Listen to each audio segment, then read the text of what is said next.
Oh, I messed up. I really messed that up. Oh, so sorry. I don't know. We got to get better at this. Welcome, everybody, to a great new show of 302 of a Kind. We would like to temporarily redirect you from work to the weekend. Yay. That's us. Thanks for tuning in. Yeah, prost to that. Cheers. Oh, white wine. Fancy. Not so fancy, but tasty. So, good. Yeah, thanks for tuning in. If you've tuned in already, you already know this, obviously. But obviously, you can watch us on LinkedIn, on YouTube, on Twitter, on Facebook, on wherever you want to watch us. Really? No. And that'd be weird.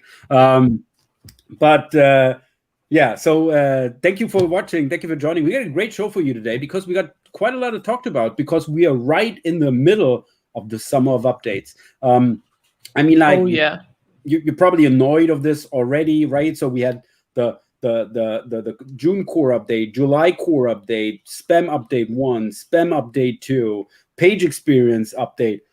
What's going on? You know, when can SEOs finally do some vacation? Right. You have to share my slides because I made a slide about it with some nice summer things. Here you go. The summer of updates with cocktails and robots. By the way, Leandro Iglesias is watching on LinkedIn. Holiday from Argentina. That's very nice, and that makes us quite very jealous. Nice. Very of course. Cool. So cheers to Argentina, and yeah, do it like Leandro. Watch on LinkedIn. That's a good thing. Yes. Cool. Summer updates. I love it. Yeah, like what a year! What a summer! What a season! Oh, Steve DeFranco is like burning me here. Annoyed by the update? This just means we all get paid more, right? And like, I don't complain at all. I mean, like, I'm just like, we welcome them, sympathizing with a lot of SEO webmasters. This is my thing, but obviously for us, just as well. This is like, I mean, like Candyland, right? I mean, like every day, at least for me, I get very interesting cases of those core updates, and I just love analyzing those core updates. It's so insightful, and so I love it. But again, I'm sympathizing with a lot of SEO webmasters here who are probably getting a little bit annoyed. And we also had this one. There was like a huge winner in Germany. It was like PickClick, which is a really spammy site, and it actually got an enormous boost in the German SERPs. So they must have been like, I don't know, like celebrating, you know, like doing champagne showers, whatever. And then actually the spam update hit, and it's all gone. Spam update 2 hit, and it's even worse, right? So this guy was probably there. Like, just imagine being an SEO over there and actually gaining an age of the last core updates, right? And especially the last one where you were the big winner, and now oh dear, it falls apart.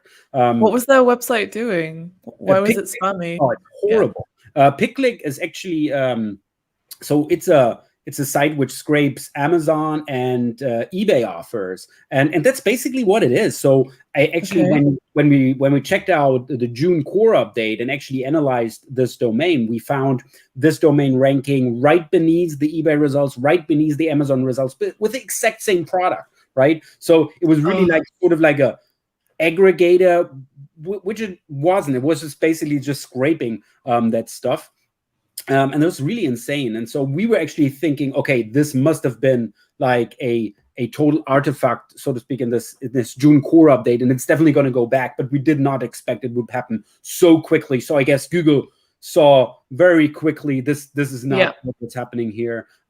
They might have picked up some wrong signals, but they definitely corrected everything. But interestingly enough, this is only in Germany, because I think there's also a domain which targets this US, and there actually nothing happened. It didn't have that big ramp up either, but it's also still there. So there's also I think it was quite interesting from a standpoint of actually comparing this domain in different country markets, right?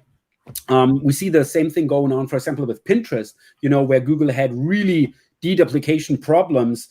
I mean, you might know these searches. You search for something, and then you get like 6 different Pinterest subdomains. Oh God, I hate Pinterest. Horrible, right? It's horrible, but this was still working for a long time, right? But this has also been resolved in a couple of markets, but it's still active in a couple of markets. So this is kind of weird, since it's sort of like always like a global rollout, but there's still different dynamics to domains in different countries and languages. So this is what I love about these updates, and really diving very deep into analyzing them, because you really, like see these very interesting things going on, and trying to make sense of it. Exactly. And I always say this kind of behavior is definitely not sustainable, because as you know, as Google's getting better at detecting these spammy sites, I mean, this pick-click one sounds like it was really easy to detect, so it could have gone down before. But I met some Black Hat SEOs when I was traveling around a bit, and they're just like, whenever we get to? I went to Bali for like 2 weeks. Oh. Yeah. Awesome. And there's loads of them there. I was at like a SEO conference there. They have to hide somewhere. Exactly. And they're like, lots of them are from Europe, from America. And I'm like really against Black Hat SEO. And I'm like, what do you do when you get caught? Hey, Alex. It's like, oh, we just start again. We just take up another niche. We start another website. And I'm like, it's really infuriating. But I think as Google's systems get better, like they can really identify these issues and sites. And I mean, a lot of these guys were trading in like PBNs, like private blog networks, which they claimed were working really well for them. Of course. They tell this it was a real Schwanzvergleich over there. I don't know if I can swear in German.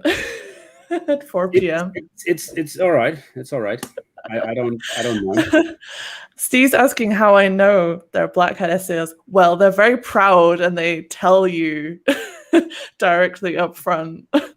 Yeah, actually, Rand was giving me a lot. Rand Fishkin was giving me a lot of shit. Like basically every time we meet, or when we've met, because actually the first time I met Rand, and I think this was 2004 at the Google Dance in San Jose. And when we met, I was like, I'm not an SEO, I'm just a spammer. This is like how I introduced myself to him. And it stuck. And he was like always like, like giving me shit about it and stuff like that. But so I was proud of that, right? Because it was like fun in 2004. Right? I mean, like obviously, right? I'm a reformed Black Hat, but this is really, I mean, like they're really proud. Where I'm part of these guys that are like really gaming the algorithms and don't care about the rules and stuff like this. Obviously, I do now. I got it right, but back then, I think, and I couldn't totally relate these Black Hats like really being very upfront on being Black Hat. Yeah, absolutely. Yeah. Or they're in denial that they're just like, oh, I just run affiliate marketing websites that scrape data from other pages, and I then create satellite websites to link to them. And by the way, stay tuned, because I think I sent you this one tweet from Valentin, and I think there's a very nice Black Hat technique. You can take away from this. So stay tuned. Izzy has it in the presentation. We're going to talk about this because there's something Black Hat going on which really works really well right now, and not just in Germany. And by the way, this is also very interesting. Hey to Hans Cronenberg. Hans, by the way, if you speak German, he has a very great podcast, SEO-date.com, which he does with his wife out of the kitchen. It's very cool. And also, he's the head of SEO for Chefkoch, which is the top recipe website in Germany. They're huge. And basically, Becky cooks everything out of Chefkoch. So Hans can really, like screw with what I'm eating at home, right? It's like kind of scary here. But I never told She's a great cook. We had an amazing grill party. Yeah. I just had to put meat on the fire. That was very easy on my part. But he's more elaborate cook than I am. And this is a very interesting thing. And we actually talked about this in our Clubhouse session, which is in German, our daily dose of SEO. We do here in German. Funny that you think PickClick was the big winner, because Scraping 2 says no, but another not. And this really is kind of interesting, because we see PickClick was one of the big winners in Systrix, which is obviously a very popular tool here in Germany. But in another tool, for example, SEMrush, this is what is the metrics tools, which is sort of like a so it's a one-man show, but a very good competitor here in Germany. And actually, for them, they didn't show a big uplift, which is kind of weird. And he actually compared this with About You, which is a big online shop for fashion. Yeah. Obviously, I'm not shopping there a lot. I'm just wearing right fashion all day, which is nice. Of course, the right fashion, right? And I always look right. And enough with the puns, but. So actually in Systrix, I think it was right there with About You, which is like a huge SEO as a SEO powerhouse in Germany. And for example, with metrics tools, it didn't even scratch the surface, right? So this is always interesting. I think that people, get a totally different view on their search experience, their search performance, or other sites' search performance, just depending on which tool they're using. Right, and so there's like a lot of debate even going on. The third-party data. Yeah, this one is using this tool and seeing this stuff, and this guy's using this tool and seeing this stuff. And I mean, like, of course, only the reality lies in the Google Search Console, and only the owner can really access this. But I think this is very careful tale again, to be very mindful when you're choosing which scrape data tool to use. You really want the one that understands you the best. So, it might also understand your competitors better. And so this is a very good point here by Hans. Thank you for that. Yes. And by the way, Alexander was also complimenting Becky's cooking and my put meat on the fire capabilities. It's a great grill party. And I wanted to share this as well. This is really funny. So there is an ongoing joke that every time I go on vacation, a core update happens. It's happened for the past 5 core updates. Ooh. Even the one in June was a bank holiday, like a public holiday in Germany. And then then I was on vacation last week. I posted a photo. Stotti posted my out of office, which is like 302, temporarily unavailable. Oh, cool. I stole that from Anna, so thank you so much, Anna. We have lots of great nerds working it right. And then I was joking, like, thanks, John, no core updates, please. And he said, I don't know what to say. And then 2 days later, we got the July core update. So I'm just going to stay at home. No, I mean, I'm inclined to say, because I'm really fond of these core updates, because I mean, like, for us, and right, I mean, like, to be completely honest, right, and you obviously know this, Izzy, but for us, this is always a great time, because we have a lot of time where guter Rat ist teuer, also good advice is expensive. So it's like a saying. This is not the actual truth here, but this is the saying, right? Guter Rat ist teuer. There's a lot of companies that have been affected and might only be looking at scrape data and just seeing them losing visibility, and now they're really like, what is going on? And right, especially search success, and here our changes report is really, at least in my opinion, the best way to really analyze a core update, because you can really see what happened at that update. In fact, in regards to clicks, the searches, impressions, like everything, right? So for us, this is always like really great, because we actually win a lot of customers during this time, and helping them actually recovering from core updates. So for us, it's good. And so I'm inclined to say you should have more vacation, actually. But since you're my boss, I mean, like, don't mind if I do. And in any case, it's okay, because like we still need a sort of week of calming down after the storm, and then we can start analyzing and seeing what's going on, and then identify a sort of outcome and action plan there. So it's fine. I just get worried about the people who have stressy, panicky bosses who are like, oh no, what is going on? Core updates. But that's something we can help out with, us, of course. We're going to chat a little bit about the Systrix study that Steve did. There's some really interesting cases here. For example, carandclassic.co.uk lost out in June and then July, according to the visibility. I actually just started a crawl of their website, because I want to do a little analysis to see what's going on there. Because I did a quick manual look at the website, and it seems, of course, like fine on the surface. There are some issues with like they're reserving a lot of space for ads, and when your ad blocker is on, nothing is happening, so they're not like reducing that space. There are some like visual issues, but I also wanted to take a deeper look at what's going on with their website. But yeah, poor job here, unfortunately. And then we're also seeing double winners. Apparently it's pretty rare at the moment, but people winning are Spotify, which is already like a huge name and website. Mm-hmm.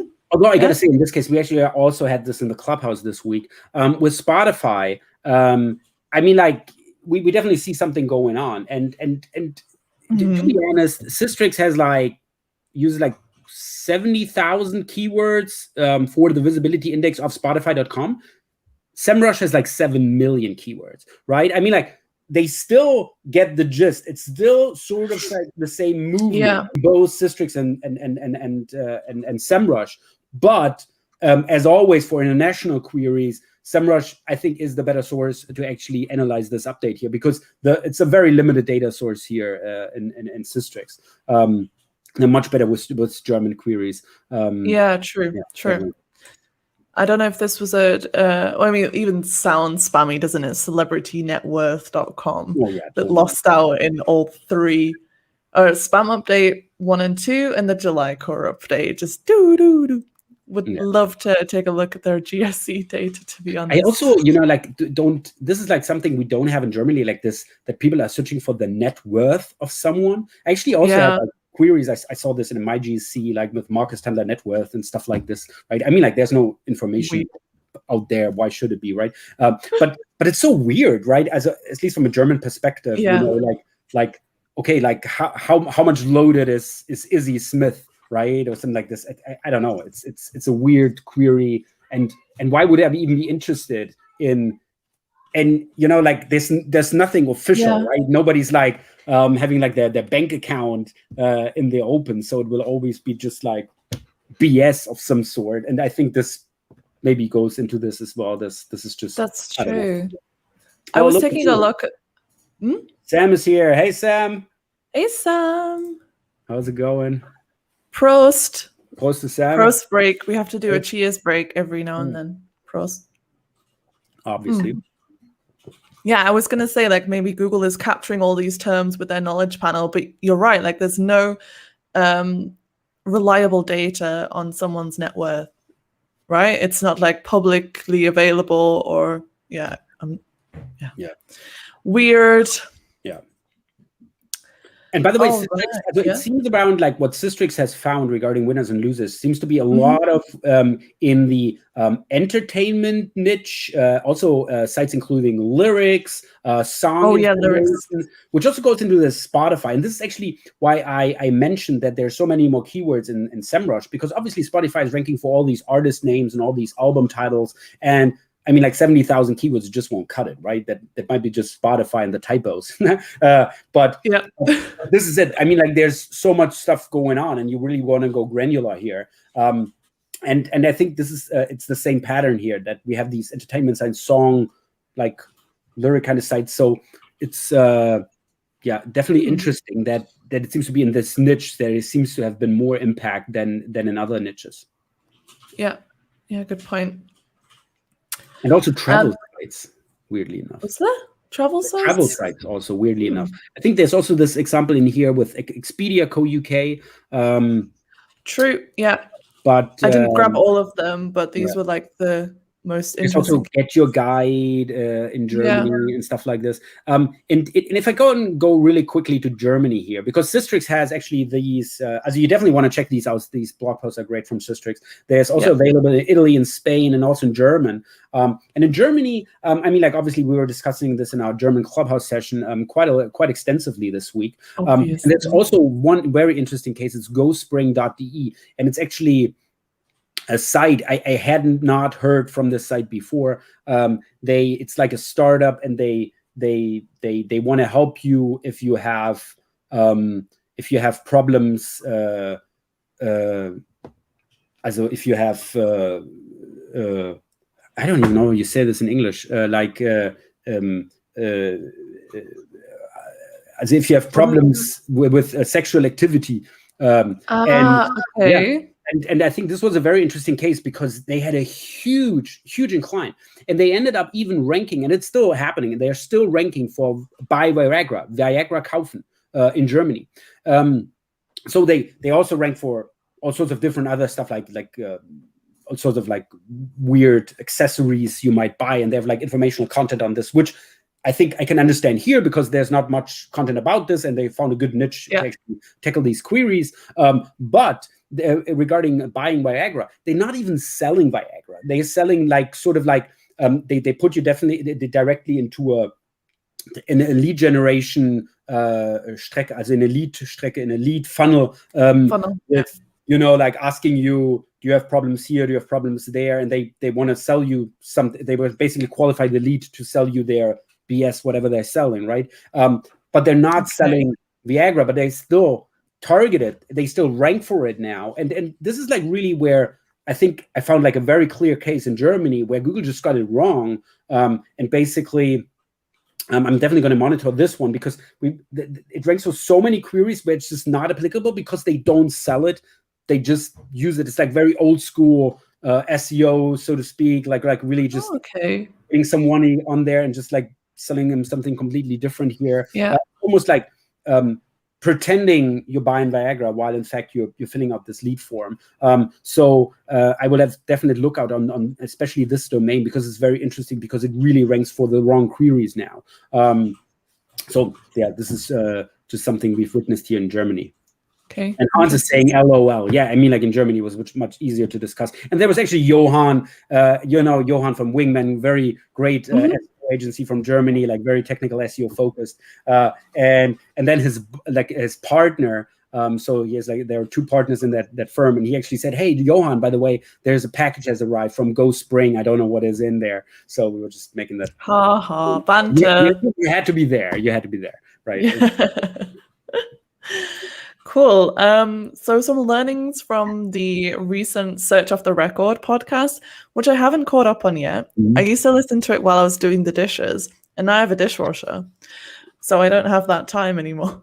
But I need to find another like a household task to do it with. But it's pretty interesting this whole idea of deduction. So apparently, Gary said in this podcast, Gary Ish from Google, of course, that Google is first cutting down the pages that can rank for a specific query to a short list of around 1,000 pages. And then the magic happens where Google will apply those ranking signals or magic signals, which I love, to cut it down. So they keep deducting the list based on these kind of magic signals, which can range from, rank brain that is adjusting like the relevancy of the keyword and assessing that. Maybe even, I think they mentioned like the HTTPS ranking boost and so on and on and on, which is, of course, like really, really fascinating. Absolutely. I also think this is a very interesting tidbit. Again, I love these Search Off the Record podcasts because you really get a little bit of these little tidbits that really show you the inner workings of how ranking actually works, and especially in regards to ranking, Google is pretty silent. I mean, like they're very upfront about indexing issues and stuff like this, right? I mean, like this is really where they help webmasters a lot, but they keep pretty quiet about the ranking part. And in most cases, like for example, what Martin Split is also like saying, I can't even access those documents. Right? So obviously, I don't have the clearance. Yeah, I don't have the clearance. And obviously, and this is very interesting coming from Gary because he used to be really a search engineer, like really working on these algorithms himself, right? So obviously, when Gary says something, it's particularly interesting, especially on these issues regarding ranking. And by the way, I want to do a quick shout out here as well, again to Johan from Wingman, because Johan actually did something really, really cool. Actually, with Systrix. Systrix had sort of like a Systrix videocast thing, and he listened to all the Search of the Records podcast and really curated that information. And it is so amazingly well done because I rarely listen to it because I rarely listen to podcasts, right? I was always like, when somebody was saying this is very interesting, I would listen to it, but he really listened to all of it and basically curated what they were talking about and stuff like this. And that's really like the most interesting things. And he's also very technical. He's like, like from a technical understanding, he's like a top 5 in Germany, kind of technical SEO here. So like getting this from him was so eye-opening. It's only in German. I mean, like, there's enough people. He might even do this in English again. You could ask him to do this in here, actually. I'm thinking about this. We could actually do this. We have a fantastic. His English is perfect. That's fine. Yeah, let's do this. I'm gonna ask him about this because this was immensely interesting. So we also talked obviously about this new tidbit of information here, and again, very interesting. So Google, when you search for something, it basically will come up with a list of 1,000 pages which are relevant, which could very well rank in the top 10 for that specific query, and then Google is applying all these different basically calculations, and then it's just like in reverse order. Here's your list. And I would really love if there would be some sort of, the no filter, when you do like a Google search with no filter, and you will actually also see the stuff that's actually in the supplemental index. I would really love if there would be some sort of no filter, whatever I could apprehend to the URL that would show me the raw result. Just imagine getting a raw result, and then and this is how it's sorted. Oh my God. That would be so awesome. And I tell you, I think there's definitely something. Just nobody has found this yet. But I think there could be very well a possibility like this. But I mean, like, of course, it would be nice. But what I also think is very interesting in this article is what Gary says here. So first of all, it's very unlikely that two results will have the same that two pages will have the same result. This also shows how granular, how many factors actually go into this, that it's very unlikely that two are like almost like exactly alike. This was due to the like talking about tiebreakers, right? That something could be a tiebreaker. For example, Core Web Vitals, a better Core Web Vitals score could be a tiebreaker here. But actually tiebreakers are very unlikely because pages really don't have won't have the same score, so to speak. And when he talks about scores, that's so interesting because he says, so if they want to promote a result because it was determined that there would be a better result for lemon coconut cookie, who would ever eat that, then let's say it would multiply the result score by 2, basically doubling its score, which means that it would jump up in the result set. So there's not like, oh, we need to promote this, and you would like put it up. It's like really, we just doubled the result. And if we wanted to remove a result from the set for whatever reason, we could multiply its score with 0, because then that would return to score to 0, and then it would like score with 0. Why would you present that, right? So this is really how it works, right? That it's really like in reverse order. And if I really want to rearrange something, they're multiplying or also multiplying by a number or by 0 to actually promote or remove results. So very interesting tidbit. Obviously we can just recommend listening into this. It's just so interesting to understand more of the inner workings at Google.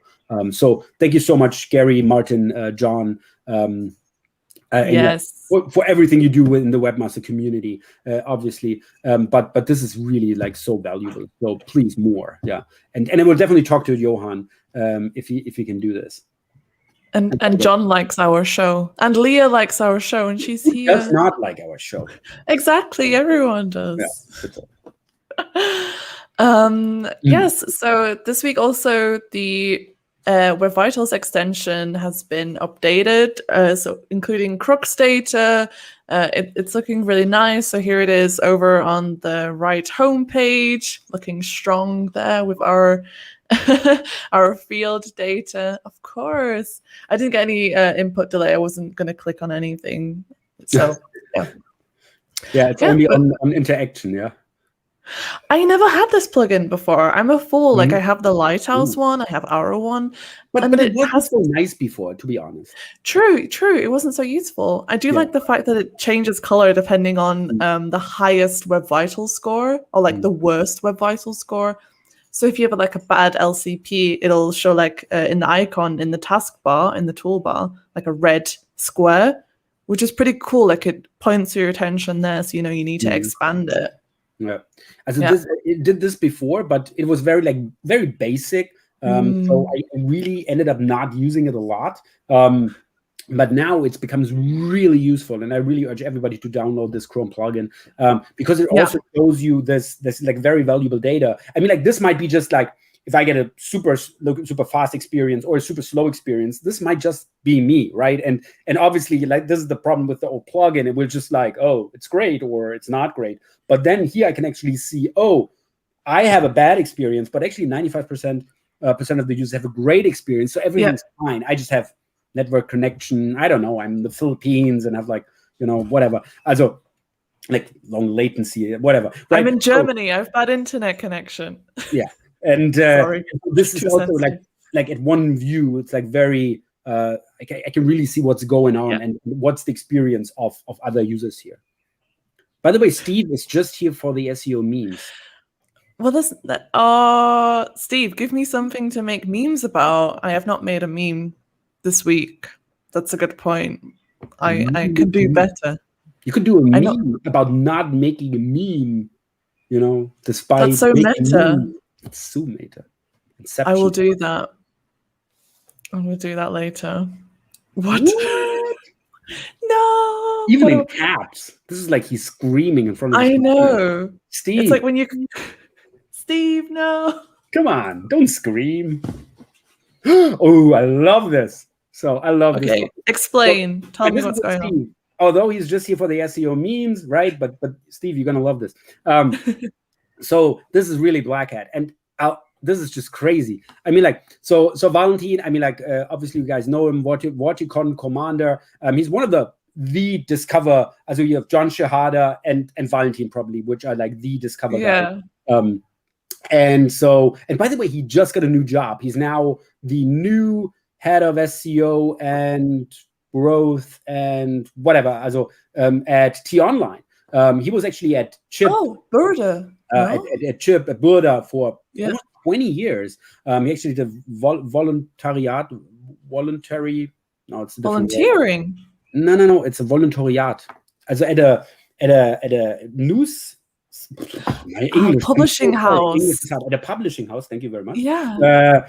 More word of the day toilet paper. At a publishing house, you can do a voluntariat. Also, if you want to become like a journalist or want to get into, as it's a voluntariat, it's sort of like 3 years working there and learning the craft, so to speak, while doing it. I don't know. Kind of like a traineeship. Okay, I'm inclined to this voluntariat English. Let me just Google this for you. Voluntary. Is it a false friend? That's not what it is. Voluntariat. Let me. Traineeship, practical training. Yeah. But it's special. Also, you would only say this. Also, I mean, like we also have trainees, but in this you would only use this in the online publishing house context. Oh, okay. Okay. Again, what learned. So Valentin actually found something which was like told. I didn't even see this. So he found a website which is vvikipedia.com. So the VV like looking like a W, and the Wikipedia. It's not Wikipedia. It's an L. So it's VV. I can't even say it. I hope you got it, right? So, what they did, and this is so smart. This is so smart again. So this guy or gal, whoever, was taking Wikipedia articles which are not available in Germany. For example, you have in the English Wikipedia, you have a Wikipedia page for Draco Malfoy, right, from Harry Potter. And when you click on German, you actually get to a page about characters in Harry Potter books where there's an abstract of Draco Malfoy. And there's, I think, this case. Can you see it? It was Kiefer and Honig. Kiefer and Honig. Kiefer. It's a tree. You can make honey. I don't know. Bees collect the honey of the Kiefer, whatever. As it's not the jar. Kiefer means also jar. Okay. This is actually how my boyfriend translates like names of like birds or like wildlife or like really specific things that you don't get in like Google Translate, he goes to Wikipedia on the English page and then selects it in the German list. Oh, that's very smart, actually. Yeah. Oh, yeah. But this person is manipulating that. No, he's actually not manipulating. So what he's actually doing, so for example, so you have this page for Kiefernhonig. Let me see the result again. What is it? It's some kind of honey, right? Kiefernhonig, yeah. And pine honey. So it's pine honey. So the pine is the Kiefer. And so there's a page for pine honey, but there's no German page for Kiefernhonig. So he takes the English site, actually auto-translates it, and puts it on www.wikipedia.com, and looks like Wikipedia. Actually got featured snippets like Wikipedia, as you can actually see those screenshots. And that's so smart, right? Because you actually don't have to do anything. You don't have to create any content because there's so much stuff which is not translated. We're not talking about German here. We're talking about English.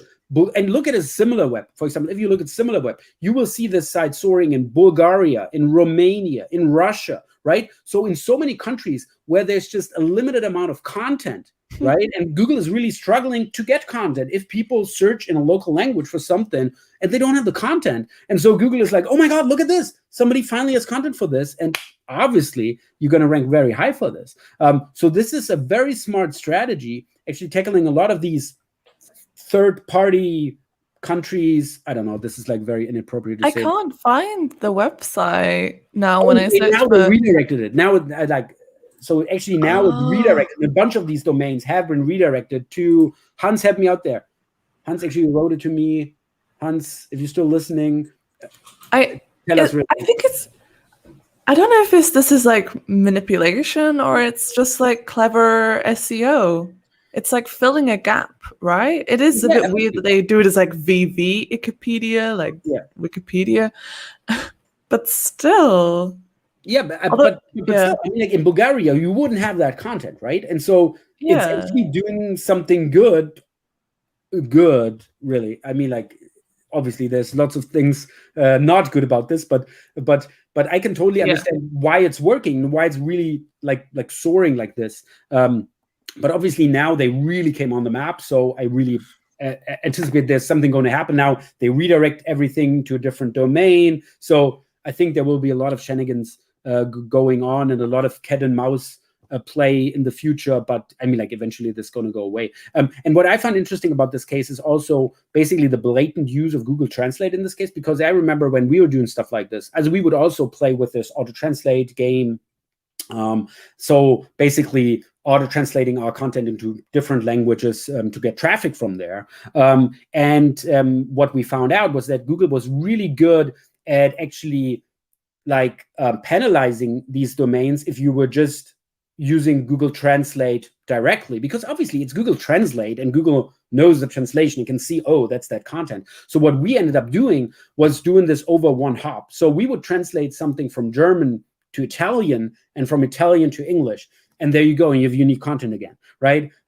Because it already is like a little bit worse in Italy, right? And then it gets different again. And you could do two hops from Italian to Russian to English or something like this, and then it would actually work much better. But the content was very hard to read, especially back in those days. It became kind of unreadable after a couple of hops because it was just like random words at some point. But again, this is like very interesting from the standpoint that it actually worked again, and at that scale, because I mean, like they must have made a couple of 10,000 euros, 100,000 euros even with this technique, because you can really see. I mean, like just look at the visibility and in loads of these countries. Very interesting case. Great find by Valentin. Definitely check out the tweet, because unfortunately here you can't see the screenshots as much. I should have put them down, but yeah, thanks Valentin. Also, SEJ this week did a SEO salary report to see how much SEOs get paid in the US, or I think was it global maybe, and Also uncovered some pretty interesting stats. Apparently, SEOs earn more than the usual salaries in the US, which is good to see, of course. And some SEOs earn a lot. That's my takeaway. And it's said, like, if you want to like earn over 200,000, you have to have more than 20 years of experience.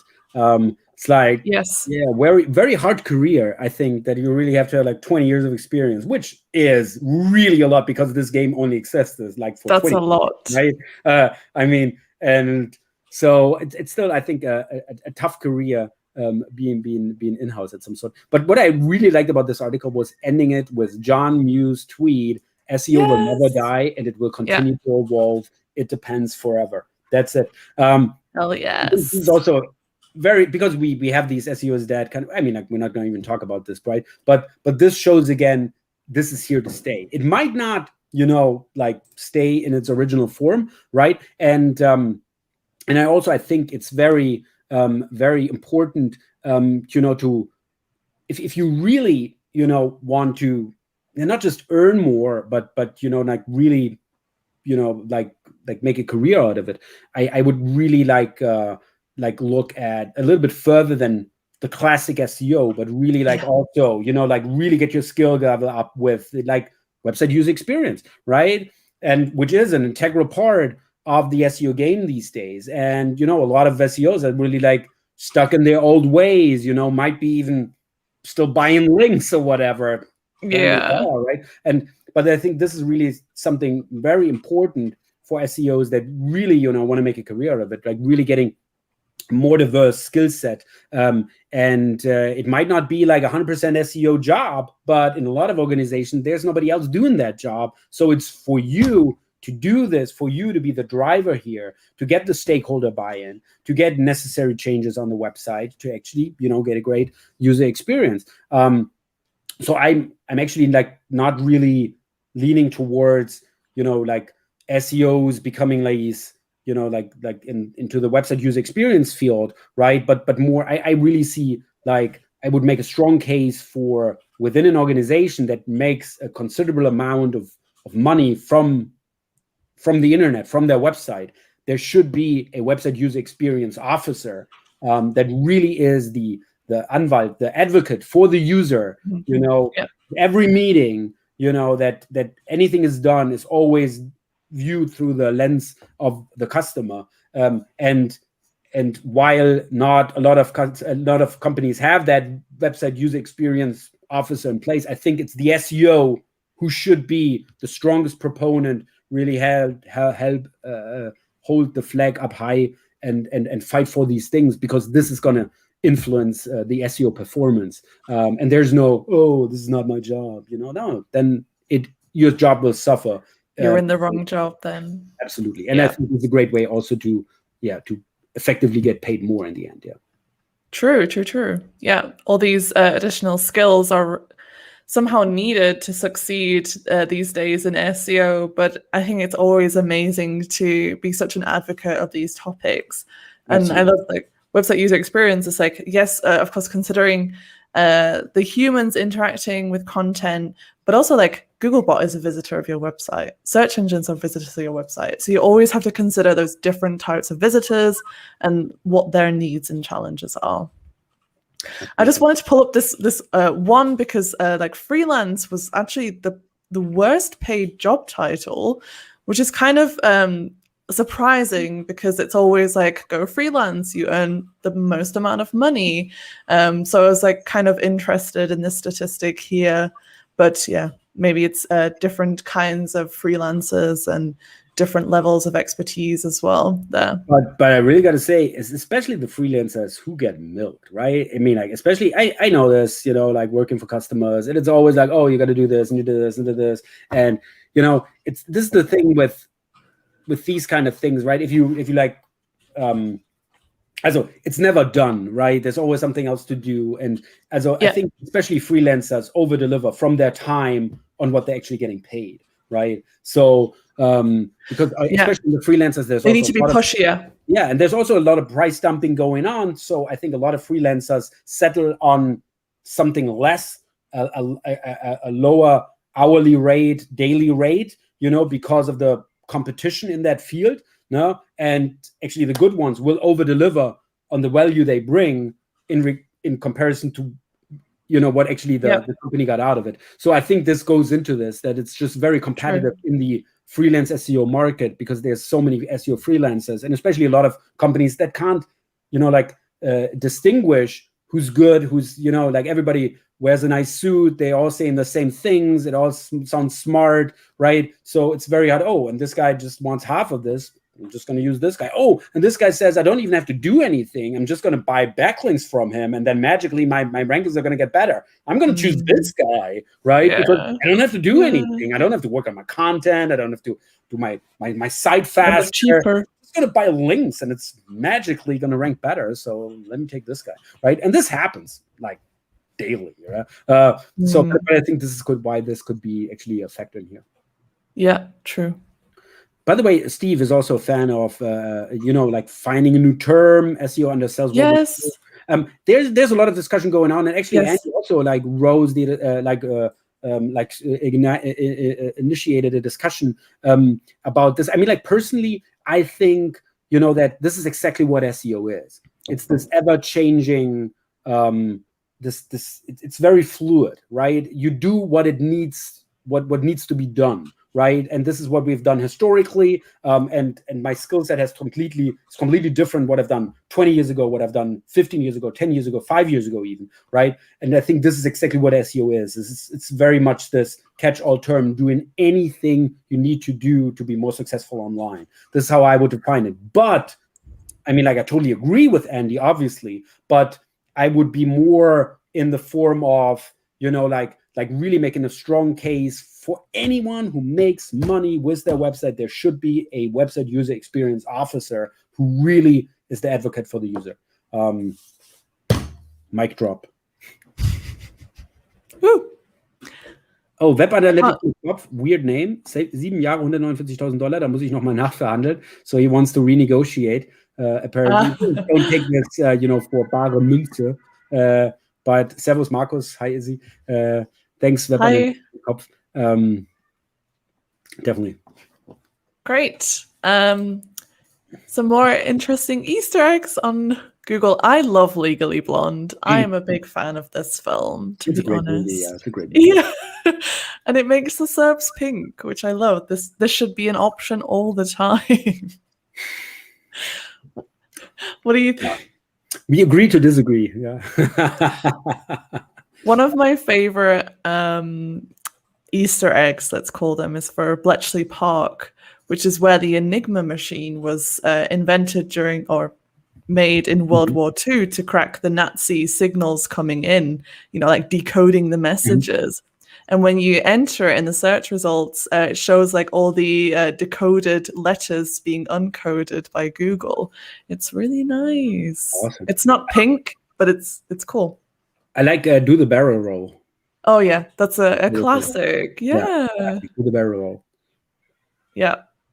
And now for more serious news. Well, slightly more serious as a topic. Yeah. So this was, I think, an interview or a discussion or a chat with Pandu Nayak, so the VP of Search at Google, who is outlining how Mum is going to change the way users interact with Google. Also, like, give a bit of insights on the roadmap of this technology as well, and what Google is doing to ensure that this technology is being applied responsibly. Because, of course, this is a huge topic as well of ethics also. So the multitask unified model. I was just struggling. What is it again? Oh, damn it. But very nice. Mum's the word. Is apparently 1,000 times more powerful than BERT. The bidirectional encode. No, I can't remember BERT anymore.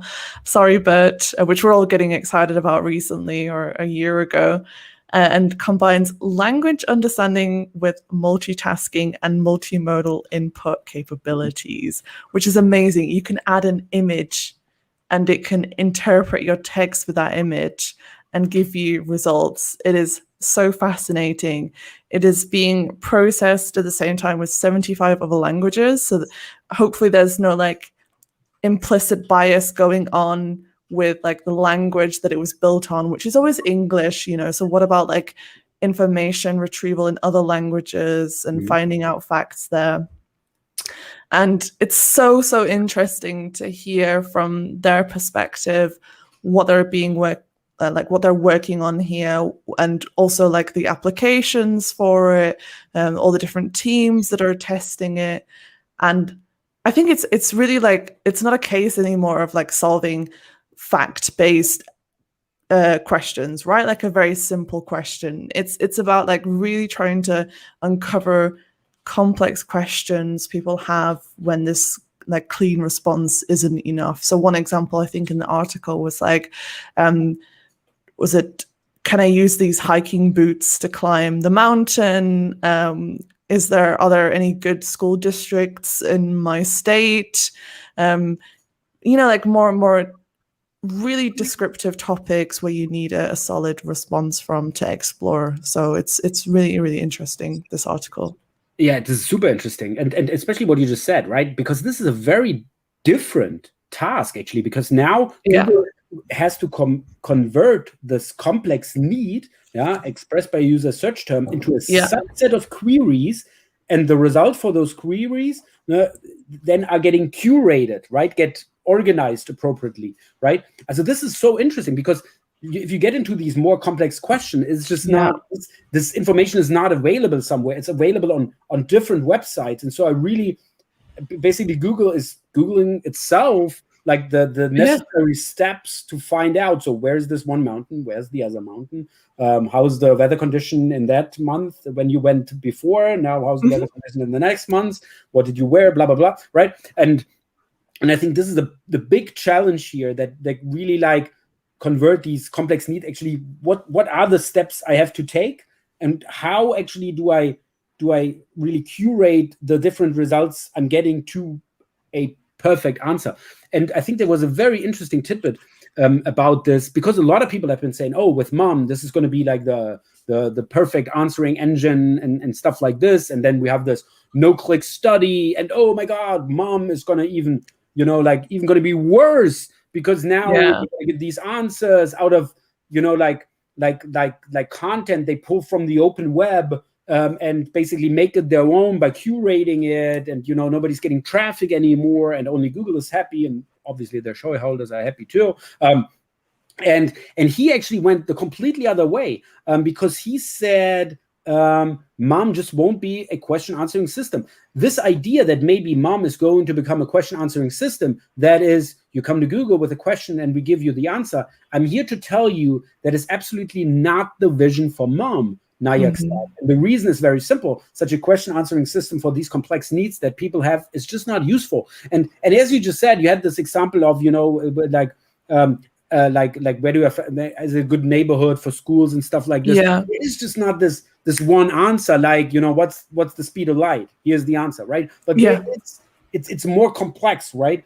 And so he expects to not give like a definite answer, but a very good curated result to actually go into what aspect you want to dive into. If you want to explore this asset, you go there. If you want to have this, you go there. And basically still deliver a lot more traffic to the open web, and just like curating the result a little bit better. So I think this was a very, very interesting part in that interview, because I was also on the fence about this, and so it was very interesting to this from Nayak. And what else you said was very, very true point, is the potential bias in the training data.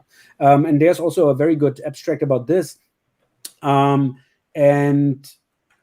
they're really, he says they're monitoring, addressing this issue by monitoring the data that Mom is trained on. So we don't train Mom on the whole web corpus. We train it on a high quality subset of the web corpus, so that all the undesirable biases in low quality content, in adult and explicit content, it doesn't even have the chance to learn those, because we're not even presenting that content to Mom. Acknowledging that high quality content can contain biases with the company's evaluation process to attempt to filter it out. So this is also a very interesting point, that we're taking the whole web, but they're really like finding like trusted sources where they're sourcing that content from, to actually, have mom learn it only on quality content, which makes a lot of sense. And so it was very, very nice to great interview.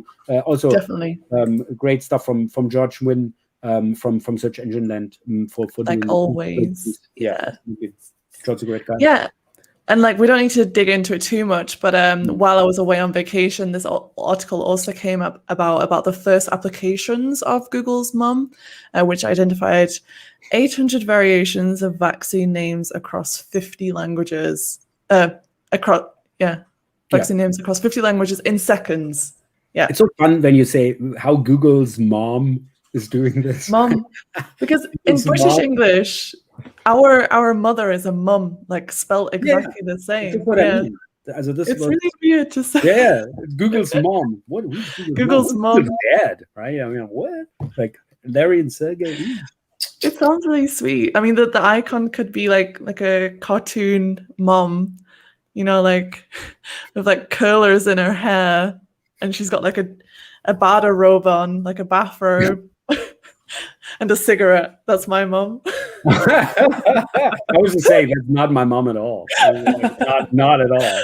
With her slippers. Looking very fabulous. Your mom sounds cool. She is cool. Yeah. Now that this is a really, really interesting first application, just to see like the gravity and the power behind this technology. And one quick side note that I found really interesting was how they mentioned also carbon offsetting of their large neural networks. I didn't even consider the sort of impact that this would have. I know that, right, with our carbon footprint calculator, helping websites go carbon neutral, it's been a big topic as well. Sustainability is really at the core of our values for websites. This was interesting. They also have a paper about how they're helping to improve this, because with huge data sets, of course, comes like implications as well there. Absolutely. Yeah. If you want to offset your carbon footprint, head over to Right. It's very easy.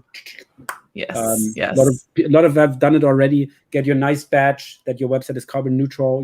Help like make we have, carbon neutral. Let's make the internet carbon neutral. Yes. Cool. And as we always love our studies from Search Pilot, we have to, of course, include their newest one. So pre-rendering AngularJS content, which loaded on interactions from the user, like injections of JavaScript, injecting that content when someone is interacting with the page.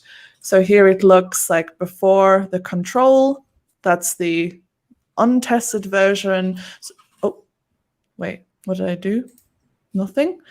So when you click and then the content is shown, and then in the variant, they're pre-rendering this information. So I was like, of course, it's going to have a positive impact on rankings, on incoming traffic, on everything. If it's completely clear, there's full clarity of the content. But nothing happened. I would have been on the positive side too, and you can admit, right? You've said positive as well, right? Yeah, exactly. I would have been on the positive side. Really weird, but yeah, it seems like Google is saying, "Hey, this is nothing different, than what I saw before." So it's good. Yeah, I mean, it's probably in like the school of thought that's saying, Google doesn't have so many issues here about understanding content that is injected on JavaScript. I keep wanting to say JavaScript. I am so German now. On JavaScript interactions. And you don't fully need to rely on pre-rendering these days, but I always just want to be as clear as possible in this regard. But a really cool study. Would love to hear more. We even met with Tom Anthony a couple of weeks ago, who is VP at Search Pilot. I can't remember his actual job title. No. Head of awesomeness. Yeah. Good looking. I don't know. Such a handsome guy. Cool and British. Yeah. Exactly. Such a fun guy. And then finally is one story which is in German and has a really scary picture. Yeah, it's a weird picture for this. But this is Taz. So Taz is a left, I'm inclined to say a left-wing newspaper, but it sounds worse than it is. It's like really like an established left-wing newspaper in Germany, and actually very cool. They actually had someone being like a guest author, and as it turns out, this guest author wrote articles about all different topics, and you know what's happening, right?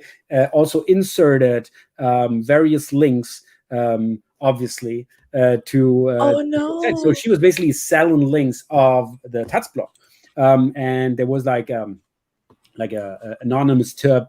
They were scanning through their through her articles, and you know they were saying like, I think like 90% actually had an advertisement, had a link going to like an SEO value link, so to speak. And the interesting part here is that basically Taz is saying they talked to her and like rose this issue of, you know, you can't do this, and she was like, yeah, I'm not going to do it again, and they will continue to work there, stuff like this. Where it's like, really? I mean, like this is like really totally undercutting. And I think the Taz, and this was what we were thinking in our Clubhouse session when we were talking about this. I think the Taz totally underestimated what this person was earning, right? Because at that rate, maybe like selling 100, 200 links on Taz, like for Taz, a very reputable newspaper, doesn't sell links, obviously, right? And so I would say like a link would be between 300 euros, 500 euros, maybe even 800 euros, right? And if she would be selling these directly, so not going to an agency or anything else like this, you know, she made a couple 10 grand easily. And so yeah, especially in this article, like totally underestimated the value of what this person actually did, right? And so this was the discussion. This was a discussion going on.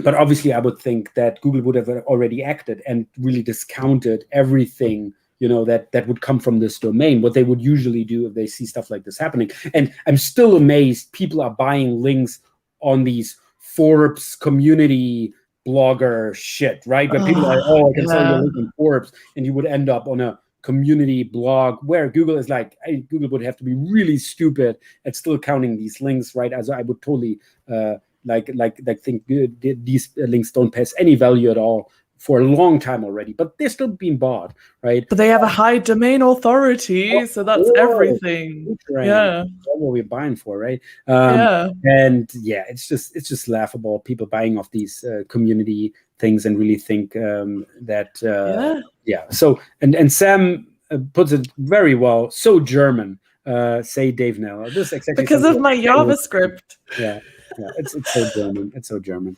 Dave Naylor. Yeah, we love you. And yeah, great.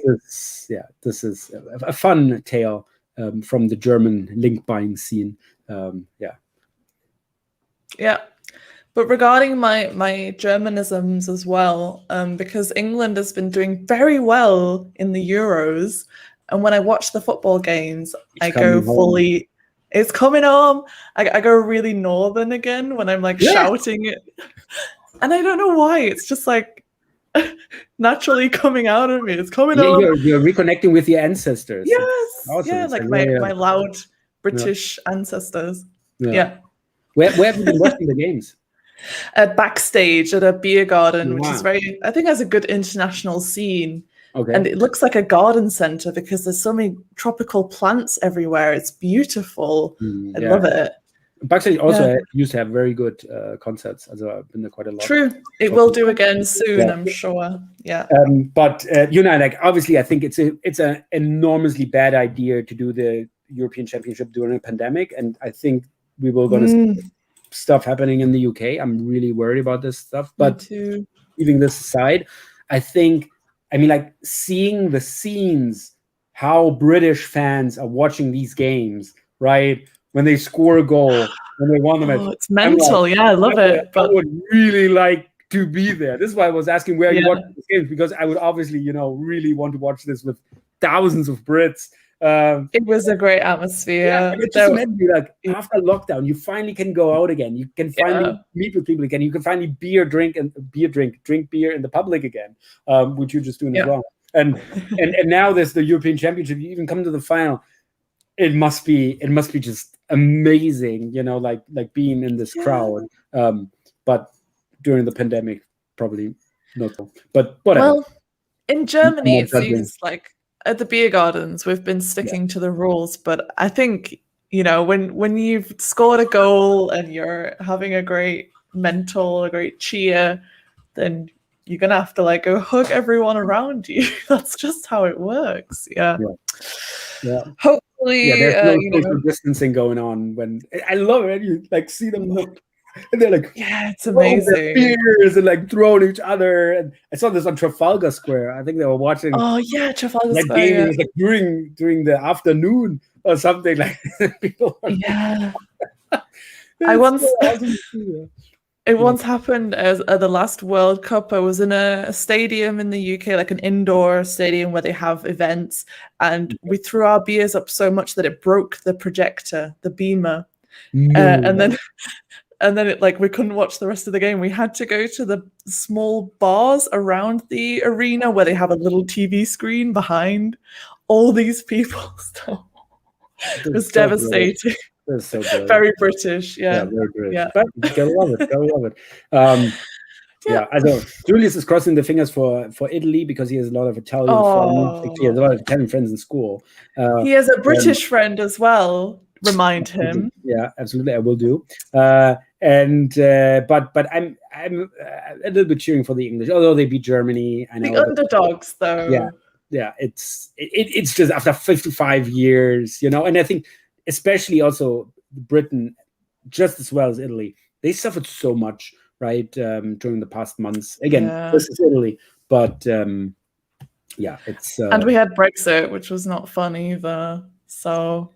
Great idea. Yeah. Anyway, it's coming on, and it's now the weekend. That's it. It's almost 5. So thank you for sticking with us. And also thank you very much again for doing the presentation, compiling all these great news to talk about. Actually, next week we have a great guest. You should definitely tune in next week, because next week we got Alexander Hall joining us. He's actually coming from 121 Watt. This is the #1 online education destination in Germany for everything related online marketing, SEO. As I think they have over 300 courses during the year, like almost every day. They have the top experts. So this is like really they're a major force in actually educating German online marketers. So he's very good at this.